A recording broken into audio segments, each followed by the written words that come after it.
I'm going to talk about the front for a bit, but if anybody wants to go crouch in the door for a cute photo, don't bother me while I talk. Just take turns. Okay, the front of the clan house is supposed to be a raven's face. This is the raven clan house. Takes a little imagination. Each turquoise rectangle with a face on each side is an eye. The red going across both sides is the beak, and then the wings are folded underneath. So maybe you can kind of see a raven's face there. Now, on the corners of the clan house, here now it's called the Nakani. He's holding his wooden staff. Nakani. The Nakani was kind of like the house speaker. He kind of kept order in the clan.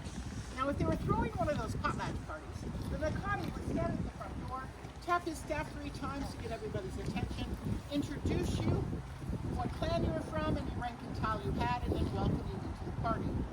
Also, if they were having a clan meeting inside, you couldn't talk until the Nakani tapped his staff 3 times, got everybody's attention, and turned the floor over to you. So Nakani kept order in the clan house. Now, this totem pole that most of you went through, is called a house front pole. And oftentimes they do have a totem pole that was part of their front pole. This particular totem pole is called Wandering Raven. It's probably the most famous legend in the area. It tells the story of Raven stealing the sun. It's kind of the creation story. They believe they lived in darkness.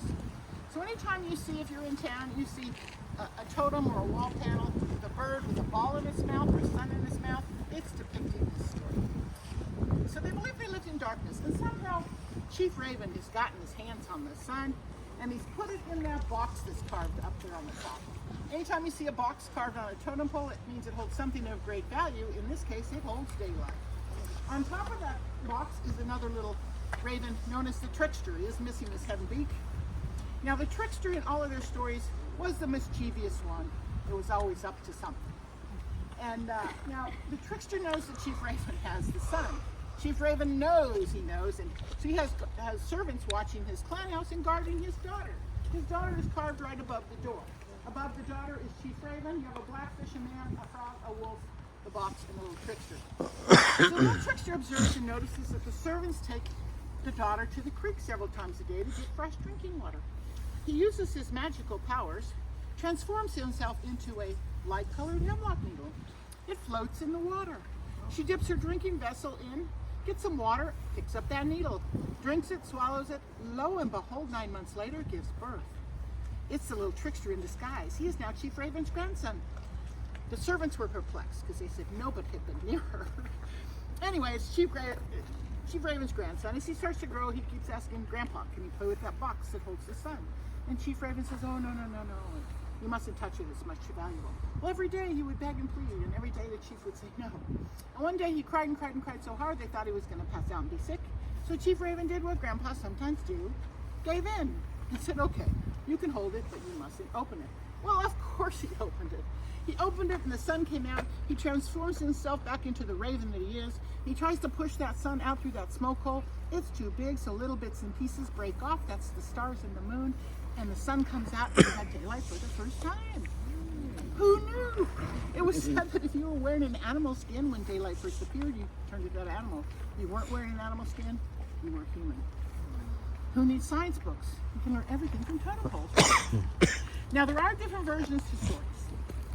I promise you every story I'm telling you today I have read in a book, but I am giving you the very abbreviated highlights because some of these stories are 5 or 6 pages long. But there are different versions because they had no written language back in the old days. When they carve a pole line flat, when it was complete, they would have a pole rising ceremony. They still do that today. And at that time, the carver would tell any meaning or story to the pole. So it was up to you, if you were in attendance at this pole rising, to listen to these stories and pass them verbally on to your children and grandchildren through the generations. So you can imagine, we've got people from all over the world here today. We could start a story over here. By the time it got over here, it might be different. That's just human nature.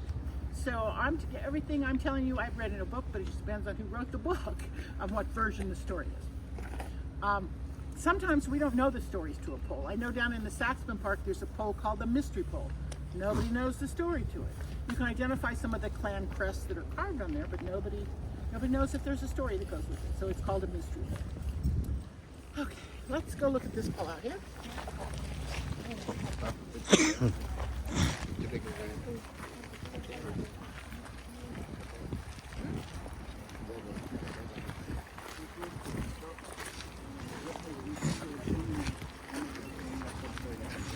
Creo que la primera.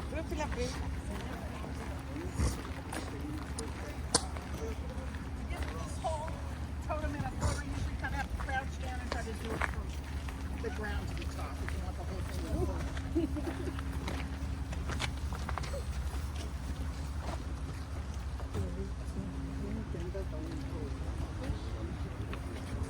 So this totem pole is called Pull on the Point, kind of a cozy. Multiple stories are carved on this pole. There's lots of different stories carved on it. This pole is 68 feet tall. It is the tallest totem pole on the island. So it's very tall. I'm not going to tell you all the stories because, I don't want you to miss one. So, but multiple stories carved on it. Now your ship did sail out this